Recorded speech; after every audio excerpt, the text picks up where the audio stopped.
City న్యూస్కు స్వాగతం.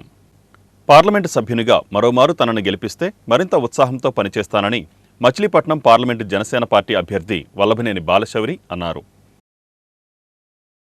Parliament సభ్యునిగా మరోమారు తనను గెలిపిస్తే మరింత ఉత్సాహంగా పనిచేస్తానని మచిలీపట్నం పార్లమెంటు జనసేన పార్టీ అభ్యర్థి వల్లభనేని బాలశౌరి తెలిపారు. పార్లమెంటు అభ్యర్థిగా ప్రకటించిన తరువాత తొలిసారిగా బాలశౌరి అవనిగడ్డ వచ్చారు. అవనిగడ్డ 2వ వార్డులోని జనసేన పార్టీ నాయకులు చిలకలపూడి పాపారావు కార్యాలయం వద్ద బాలశౌరి మీడియా సమావేశంలో మాట్లాడారు. తనకు సీటు కేటాయించిన పార్టీ అధినేత పవన్ కళ్యాణ్కు బాలశౌరి కృతజ్ఞతలు తెలిపారు. కేంద్ర ప్రభుత్వం నుంచి గతంలో కంటే ఎక్కువ నిధులు తీసుకువచ్చి పార్లమెంటు పరిధిలోని అన్ని నియోజకవర్గాలను పూర్తి స్థాయిలో అభివృద్ధి పరుస్తానని హామీ ఇచ్చారు. తన పరిధిలోని ముఖ్యమైన సమస్యలను పరిష్కరిస్తానన్నారు. బీజేపీ, తెలుగుదేశం, జనసేన పార్టీ శ్రేణులు తన గెలుపుకు సహకరించాలని కోరారు. అవనిగడ్డ నియోజకవర్గానికి చెందిన పలువురు తెలుగుదేశం, జనసేన, బీజేపీ నేతలు బాలశౌరికి పూల బొకేలతో శుభాకాంక్షలు తెలియజేశారు. అనంతరం సీతాయలంకలోని ఆర్సీఎం చర్చిలో బాలశౌరి ప్రత్యేక ప్రార్థనలలో పాల్గొన్నారు.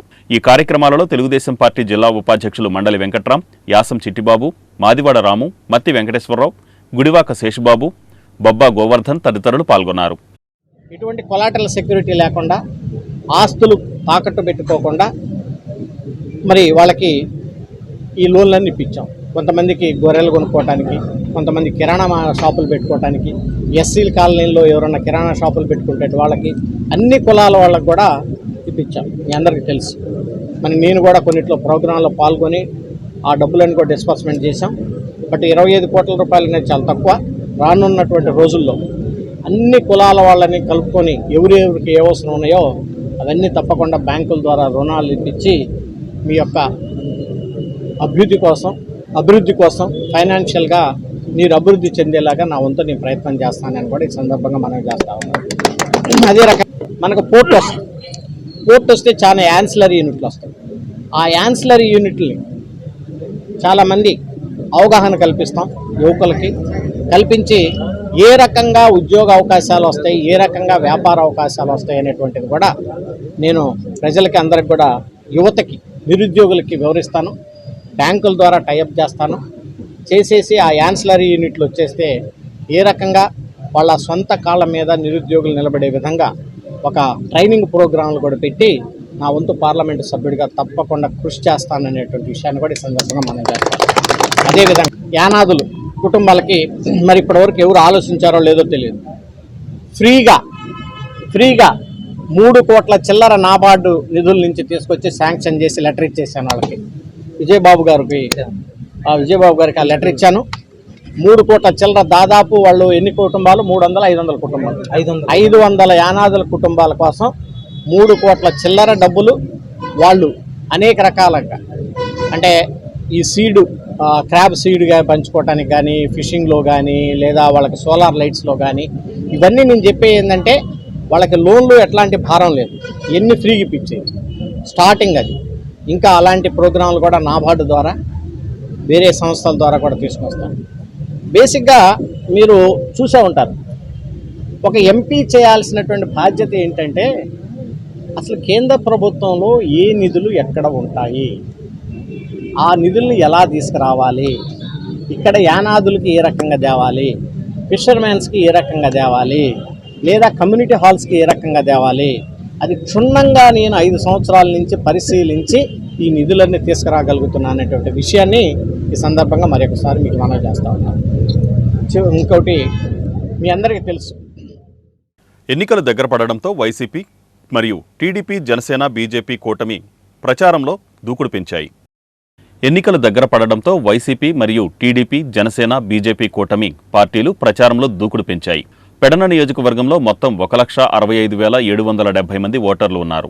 ఇందులో మహిళలు 83,524 మంది ఉండగా పురుషులు 82,245 మంది ఉన్నారు. పురుషుల కంటే మహిళా ఓటర్లు 1,279 మంది అధికంగా ఉన్నారు. ఎన్నికల సంఘం కొత్త ఓటర్ల నమోదు కోసం అవకాశం కల్పించగా కొత్త ఓటర్ల కోసం అప్లై చేసుకున్నందుకు పోలింగ్ సమయానికి ఓటర్ల సంఖ్య పెరిగే అవకాశం ఉంది. పట్టణానికి వచ్చేసరికి 24,776 మంది ఓటర్లు ఉండగా రూరల్కు వచ్చేసరికి 27,585 మంది ఓటర్లు ఉన్నారు. గూడూరులో 39,823, బంటుమిల్లిలో 36,062, కృత్తివెన్నులో 33,350 మంది ఓటర్లు ఉండగా ఇతరులు ఒకరు ఉన్నారు. అయితే 1952లో టౌన్తో పాటు 4 మండలాలు బందరు నియోజకవర్గంలో ఉండేవి. అప్పుడు సిపిఐ తరపున గుండాబొత్తుల ఆంజనేయులు ఎమ్మెల్యేగా వ్యవహరించారు. 1955లో మల్లేశ్వరం నియోజకవర్గం ఏర్పడింది. కాంగ్రెస్ పార్టీ తరపున పిన్నింటి పమిడేశ్వరరావు గెలిచారు. 1962లో కాంగ్రెస్ పార్టీ తరపున మరలా ఆయనే గెలిచారు. 1967లో బోరగడ్డ నిరంజనరావు ఇండిపెండెంట్ అభ్యర్థిగా గెలిచారు. 1972లో కాంగ్రెస్ తరపున పిన్నింటి పమిడేశ్వరరావు గెలుపొందారు. 1978లో జనతా పార్టీ తరపున బోరగడ్డ నిరంజనరావు గెలుపొందగా 1983లో టీడీపీ తరపున అంకెం ప్రభాకర్రావు విజయం సాధించారు. 1985లో టీడీపీ తరపున కాగిత వెంకట్రావు గెలుపొందగా 1989లో కాంగ్రెస్ తరపున బోరగడ్డ వేదవ్యాస్ గెలవగా 1994లో టీడీపీ తరపున పోటీ చేసిన కాగిత వెంకట్రావు గెలుపొందారు. 1999లో మరలా కాగిత వెంకట్రావు విజయం సాధించగా 2004లో కాంగ్రెస్ పార్టీ తరపున పోటీ చేసిన వ్యాస్ విజయకేతనం ఎగరవేశారు. 2009లో కాంగ్రెస్ పార్టీ తరపున పోటీ చేసిన జోగి రమేష్ గెలుపొందగా 2014లో టీడీపీ తరపున కాగిత వెంకట్రావు గెలుపొందగా 2019లో వైఎస్ కాంగ్రెస్ పార్టీ తరపున పోటీ చేసిన జోగి రమేష్ గెలుపొందారు. ఈస్టర్ పర్వదినాన్ని క్రైస్తవులు భక్తి శ్రద్ధలతో జరుపుకున్నారు. ఈస్టర్ పర్వదినాన్ని క్రైస్తవులు భక్తి శ్రద్ధలతో జరుపుకున్నారు. ఈ సందర్భంగా చర్చిలలో ప్రత్యేక ప్రార్థనలు నిర్వహించారు. క్రిస్మస్ తర్వాత క్రైస్తవులకు అతి ముఖ్యమైన మరో పండుగ ఈస్టర్. క్రైస్తవ మత గ్రంథాల ప్రకారం యేసుక్రీస్తు శుక్రవారం నాడు శిలువ శిక్షలో ప్రాణాలు వదిలి సమాధి చేయబడి తిరిగి మూడో రోజైన ఆదివారం నాడు పునరుద్ధానం చెందారని విశ్వాసులు భావిస్తారు. గుడ్ ఫ్రైడే తరువాత వచ్చే ఆదివారం రోజు క్రైస్తవులకు ఎంతో పవిత్రమైన దినం. శనివారం రాత్రి జాగరణతో ఈస్టర్ మొదలవుతుంది. ఈస్టర్ పండుగకు ముందు 40 రోజుల పాటు క్రైస్తవులు ఉపవాసం ఆచరించడం సంప్రదాయంగా వస్తోంది. ఆ ఉపవాసాలు కూడా ఈ ఆదివారం నాటి ఈస్టర్తో ముగుస్తాయి. ఈ 40 రోజులు తాము ఉపవాసం ఉండి పొదుపు చేసిన ఆహార పదార్థాలు, నగదును ఈస్టర్ రోజున క్రైస్తవులు భక్తిపూర్వకంగా పేదలకు దానమిస్తారు. ఈస్టర్ సందర్భంగా వివిధ చర్చిలలో ఆలపించిన క్రైస్తవ భక్తి గీతాలు అందరినీ అలరించాయి. ఈరోజు ప్రపంచవ్యాప్తంగా ఈస్టర్ పండుగ జరుపుకుంటూ ఉన్నారు. యేసుక్రీస్తు ప్రభువారు గుడ్ ఫ్రైడే నాడు సమాధి శిలువ మీద వేలాడి సమాధిలో పెట్టబడిన తర్వాత ఆయన దేవుడు ప్రభావం కలిగినటువంటి వాడు కాబట్టి ఆయన సమాధి తిరిగి జయించలేస్తున్నాడు. అందువలన అన్ని సమాధులు కళేబరములతో ఉన్నాయి కానీ ఎముకలతో ఉన్నాయి కానీ ఈనాడు పాలస్తీనాలో ఉన్నటువంటి యేసు ప్రభు యొక్క సమాధి ఖాళీగా ఉండి ప్రపంచవ్యాప్తంగా తీర్థయాత్రలు కూడా వెళ్ళబడుతున్నది. యేసు సజీవుడు, ఆయన మాట్లాడేవాడు, రక్షించేవాడు. ఆయన సజీవుడు ఉన్నప్పుడు ఎలాంటి అద్భుతాలు చేశాడో నేడు కూడా కుంటి గుడ్డి మరి పాపులను మార్చి వారిని పవిత్రులుగా చేసి నీతిమంతులుగా చేసి స్వస్థతలు చేసి చనిపోయినటువంటి వారిని కూడా బ్రతికించేటువంటి దేవుడని దానివల్ల మనం తెలుసుకుంటున్నాము. ఆయన పరిశుద్ధాత్మను మనలో పంపి మరి ఈ పండుగలో ఆ పునరుద్ధాన శక్తి. అవనిగడ్డలో గెలుపొందేది వైఎస్ఆర్సీపీయేనని అవనిగడ్డ ఎమ్మెల్యే సింహాద్రి రమేష్ బాబు అన్నారు. అవనిగడ్డలో గెలుపొందేది వైఎస్ఆర్ కాంగ్రెస్ పార్టీయేనని అవనిగడ్డ ఎమ్మెల్యే సింహాద్రి రమేష్ బాబు అన్నారు. మోపిదేవి మండల పరిధిలోని పెద్దప్రోలు గ్రామ పంచాయతీలో గల కాసానగరం, కఫ్తానుపాలెం, ప్రశాంతి నగర్లలో శనివారం రాత్రి వైఎస్ఆర్ కాంగ్రెస్ పార్టీ అభ్యర్థులు ప్రచారం నిర్వహించారు. మండల party convener Garikapati Venkateswararao, PSCS chairman Adi రాంబాబుల పర్యవేక్షణలో వైఎస్ఆర్ కాంగ్రెస్ పార్టీ అవనిగడ్డ అభ్యర్థి సింహాద్రి రమేష్ బాబు, మచిలీపట్నం పార్లమెంట్ అభ్యర్థి డాక్టర్ సింహాద్రి చంద్రశేఖరరావులు ముమ్మర ప్రచారం నిర్వహించారు. ఇంటింటికి తిరుగుతూ మరోమారు ముఖ్యమంత్రి వైఎస్ జగన్మోహన్ రెడ్డిని ఆశీర్వదించాలని కోరారు. ఈ కార్యక్రమంలో సింహాద్రి వికాస్, చోడాబత్తిన పూర్ణచంద్రరావు, ఆకుల వెంకటరామయ్య, గురుపర్తి రవికాంత్ తదితరులు పాల్గొన్నారు. ఈరోజు సుగాని కాలనీ మన పెద్దపోలు సచివాలయం, ఆ సచివాలయంలో ఈ పూట గడప గడపకి జగన్మోహన్ రెడ్డి గారిని దీవించమని, ఇక్కడ పోటీ చేస్తున్న ఎంపీగా పోటీ చేస్తున్న సింహాద్రి చంద్రశేఖర్ గారిని నన్ను ఓటేసి గెలిపించమని ప్రతి ఇంటికి వెళ్ళి అడుగుతున్నాం. మీరందరూ మా అంటున్నారు, అంతా పాజిటివ్గానే ఉంది. ఖచ్చితంగా మళ్ళీ జగన్మోహన్ రెడ్డి గారు గెలుస్తున్నారు. ఎక్కడైతే పేదలు ఉన్నారో ఆ పేదలు ఉన్న చోట జగన్మోహన్ రెడ్డి గారు ఉన్నాడు. జగన్మోహన్ రెడ్డి గారికి పేదలు తప్ప ఎవరూ కనిపించరు. ఇవాళ ఆ పేదలకు కూడా ఒక్క జగన్మోహన్ రెడ్డి గారు తప్ప ఇంకోళ్ళు కనిపించే పరిస్థితి ఏమి లేదు. అందుకని జగన్మోహన్ రెడ్డి గారు ఖచ్చితంగా అధికారంలోకి వస్తున్నారు. ఈ సంవత్సరం జూన్లో మళ్ళా ప్రమాణ స్వీకారం చేయబోతున్నారు ముఖ్యమంత్రిగా. ప్రతి ఒక్కళ్ళు ఆయన దీవించడానికి సిద్ధంగా ఉన్నారు. ఖచ్చితంగా అవనగడ్డ నియోజకవర్గం వైసీపీకి అటు ఎమ్మెల్యేకి కానీ ఎంపీకి కానీ ఖచ్చితంగా మంచి మెజారిటీతో మేము గెలుస్తానికి సిద్ధంగా ఉండడానికి కారణం ఏంటంటే ప్రజలందరూ మమ్మల్ని దీవించడానికి సిద్ధంగా జగన్మోహన్ రెడ్డి గారి ఎడల ప్రేమతో ఉన్నారు కనుక ఖచ్చితంగా మేము గెలుస్తున్నాం. ఎవరు వచ్చినా ఏమైనా ఇక్కడ వంశీ గారితో పాటు తిరిగాను. ఇంటి గడప గడపకు ప్రసాదంపాడు మండలం ఆ విలేజ్లో తిరిగాం. తర్వాత సాయంకాలం రమేష్ బాబు గారితో కలిసి ఈ పెదప్రోలు ఈ ప్రాంతంలో తిరగటం జరిగింది. ప్రజల స్పందన బాగుంది. సో నా ఉద్దేశం వైసీపీ ఈసారి మంచి మెజారిటీతో గెలిచి తీరొద్దని అనుకుంటున్నాను. ఈ పంచాయతీలో ఎన్నికల ప్రచార కార్యక్రమం నిర్వహిస్తూ ఉన్నాం. ఇక్కడ నాయకుల్ని కార్యకర్తల్ని ఒకసారి కలిసి వెళ్దామని చెప్పి ఈ గ్రామం రావడం జరిగింది.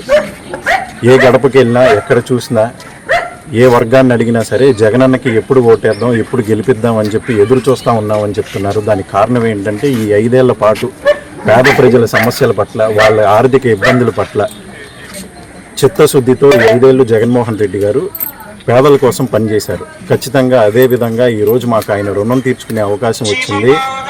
రాబోయే ఎన్నికల్లో 2 ఓట్లు కూడా తప్పకుండా ఫ్యాన్ గుర్తుకు వేసి జగనన్నని పరిపాలన మరోసారి తీసుకొస్తామని చెప్పి డంకాపదంగా చెప్తున్నారు. అదేవిధంగా నియోజకవర్గంలో కూడా ఎమ్మెల్యేగా రమేష్ గారు, అలాగే ఎంపీగా సింహాద్రి చంద్రశేఖర్ గారు ఖచ్చితంగా మంచి మెజారిటీతో గెలిచి మరొకసారి మీ అందరికి ముందు ఖచ్చితంగా జనసేన, టీడీపీ, బీజేపీ కూటమి ప్రభుత్వం ఏర్పడుతుందని పెడన ఎమ్మెల్యే అభ్యర్థి కాగిత కృష్ణప్రసాద్ అన్నారు. ఖచ్చితంగా జనసేన, టీడీపీ, బీజేపీ కూటమి ఏర్పడబోతోందని పార్టీ పెడన నియోజకవర్గ ఎమ్మెల్యే అభ్యర్థి కాగిత కృష్ణప్రసాద్ అన్నారు. జనసేన తరపున బందర్ పార్లమెంట్ అభ్యర్థిగా ఎంపీ బాలశౌరికి సీటు కేటాయించడంపై జనసేన నాయకులు, కార్యకర్తలు హర్షం వ్యక్తం చేశారు. పెడన పట్టణంలోని కాపుల వీధిలో బాణాసంచా కాల్చి కేక్ కట్ చేసి మిఠాయిలు పంచారు. ఈ కార్యక్రమంలో పాల్గొన్న కాగిత కృష్ణప్రసాద్ మాట్లాడుతూ ఈ వైసీపీ ప్రభుత్వం దుర్మార్గపు పాలనకు తగిన గుణపాఠం చెప్పడానికి ప్రజలందరూ ఎంతో ఆసక్తిగా ఉన్నారని ఆయన తెలిపారు. ఈ కార్యక్రమంలో జనసేన పార్టీ కౌన్సిలర్ మట్టా శివపావని మరియు చందన నారాయణరావు, కొనపురెడ్డి రంగయ్య నాయుడు, పత్తిపాటి జయకృష్ణ తదితరులు పాల్గొన్నారు.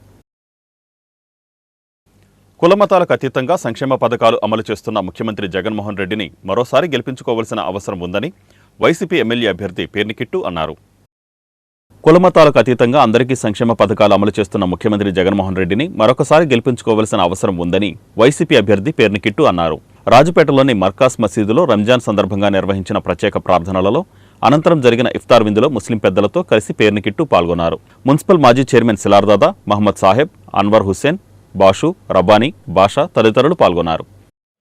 ప్రతి మసీదులో కూడాను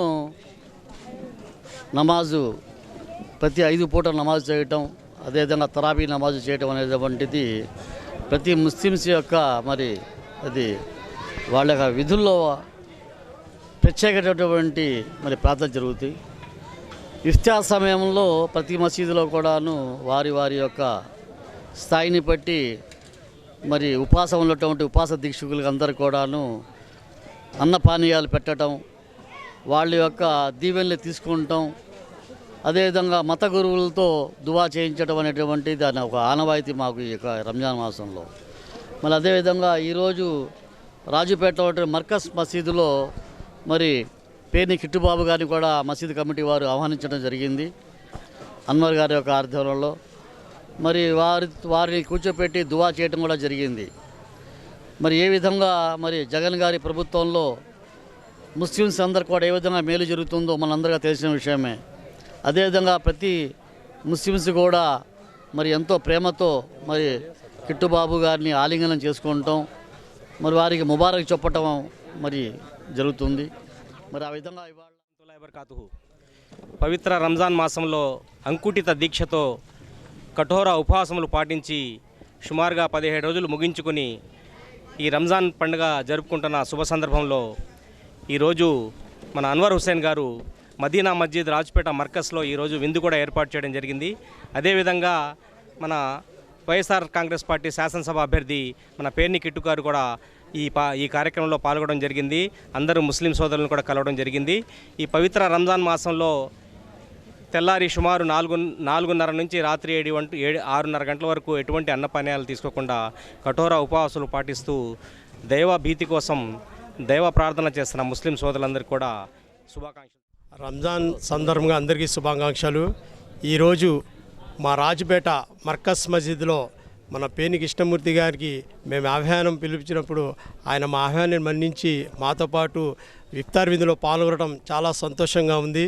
ఈ సందర్భంగా ఆయనకి అందరూ ఇక్కడ ముస్లింలందరూ అందరూ కలిసి అందరూ ఆయనకి అభిప్రాయం చెప్పారు. చాలా సంతోషంగా ఉంది. మా కమిటీ ఆయన కృతజ్ఞతలు. ఆర్యవైశ్య సర్వసభ్య సమావేశం బృందావనపుర కళ్యాణ మండపంలో నిర్వహించారు. శ్రీ లక్ష్మీ నరసింహ సోమయాజీ వైశ్య సమాజ సర్వసభ్య సమావేశం బృందావనపుర కళ్యాణ మండపంలో నిర్వహించారు. ఈ సందర్భంగా సమాజం నూతన ప్రమాణ స్వీకారోత్సవం కార్యక్రమంలో సంఘ నాయకులు పలువురు పాల్గొన్నారు. లక్ష్మీ నృసింహ సోమయాజీ వైశ్య సమాజం నూతన కార్యవర్గ అధ్యక్షుడు గుడివాడ మెహర్బాబా, కార్యదర్శిగా ఉడత కిషోర్, సహాయ కార్యదర్శి ఎస్ఎన్వి గుప్తా తదితర కార్యవర్గ సభ్యులు ఏకగ్రీవంగా ఎన్నికయ్యారు. ఈ సందర్భంగా నూతన కార్యవర్గ సభ్యులు మాట్లాడుతూ 115 ఏళ్ల చరిత్ర కలిగిన ఈ సమాజాన్ని మరింత బలోపేతం చేస్తామన్నారు. అలాగే సమాజం ఆధ్వర్యంలో సేవా కార్యక్రమాలు విస్తృతపరుస్తామన్నారు. ఈ కార్యక్రమంలో సమాజ గౌరవ అధ్యక్షుడు గుడివాడ గున్నయ్యశెట్టి, పలువురు ఆర్యవైశ్య ప్రముఖులు పాల్గొన్నారు. మనం కొంతమందిని గుర్తు చేసుకోవడం కోసం ఏంటంటే ఈ సంస్థ సుమారుగా 110 ఏళ్ళ నుంచి నడుస్తుంది. ఈ ఎన్నో సేవా కార్యక్రమాలు చేస్తుంది. అంటే మనం చూసిన వాళ్ళు, చూడని వాళ్ళు ఎంతోమంది ఈ సమాజాన్ని ముందుకు నడిపించారు ఈ 100 ఏళ్ళ నుంచి. కాబట్టి వాళ్ళందరికీ కూడా నమస్కారాలు, వాళ్ళ ఆశీస్సులు కావాలని కోరుకుంటున్నాను. అదేవిధంగా ఇప్పటి వరకు నిర్వహించిన ఈ కార్యవర్గానికి అభినందనలు తెలియజేస్తూ, ధన్యవాదాలు తెలియజేస్తూ, ఇంత దిగ్విజయంగా నడిపినందుకు నూతనంగా ఏర్పడిన ఈ కొత్త కార్యవర్గానికి 24-26 సంవత్సరాలకి కొత్త పాలకవర్గం కార్యవర్గానికి స్వాగతం చెబుతున్నాను.